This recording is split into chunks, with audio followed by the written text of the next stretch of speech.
Chapter 9. Leisure Time and Work.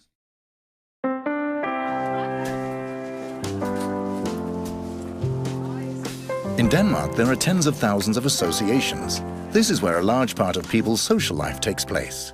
Everyone can establish an association and pursue their interests in their leisure time. Association activities vary widely. There are art, sports, political and religious associations, as well as associations for people interested in nature or history. And there are associations that carry out volunteer work. We call it Café Ovenpå for people who, for one reason or another, have dropped out of the labour market. You could say that the core group of the people here are disability pensioners. At the café, you can develop a network or make new contacts. You can establish a new frame of reference for your life. Sometimes we also call it help to self-help. I am a disability pensioner and have been for a number of years, and I'm also recently divorced. In such a situation, you don't see as many people as you usually do, and I thought to myself that something just had to change. I think the cafe helps you so your daily life doesn't become too dreary and you don't just go around in your own thoughts, but that you can share things with others.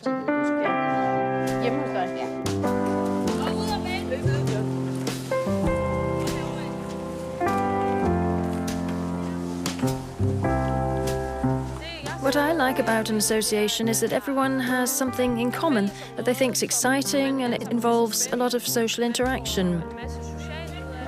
And you can do all the volunteer work your heart desires. You can put all the time and effort into the work that you want.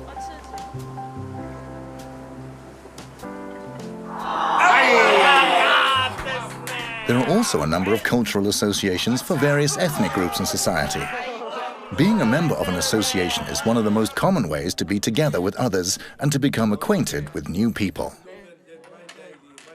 In the Kurdish club, we get together for meetings and to chat and play games. Sometimes we prepare meals, play sports and go for walks in our spare time.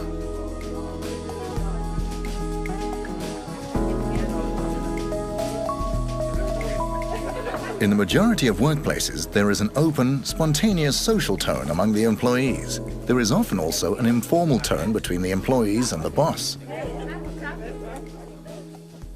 In Denmark, when the boss gives you an order and you're told what you need to do, the boss doesn't give you a direct order. The boss says, "Do you have time to take a look at this? Or would you like to take a look at this task?"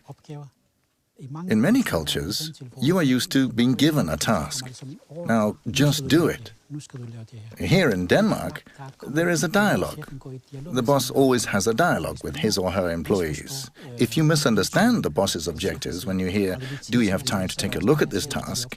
and you say no, then you can actually get into trouble.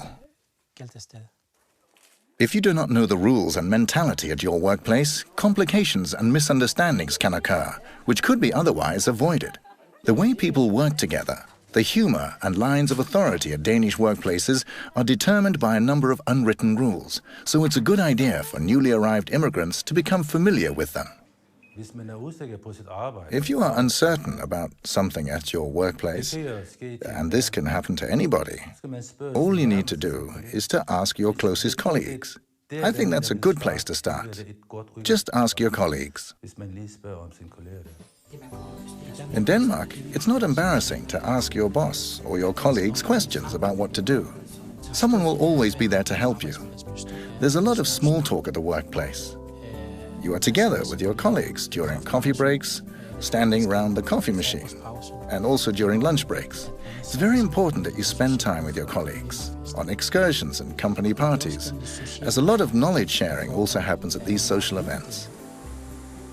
Here's a piece of good advice to newcomers. Speak Danish at work.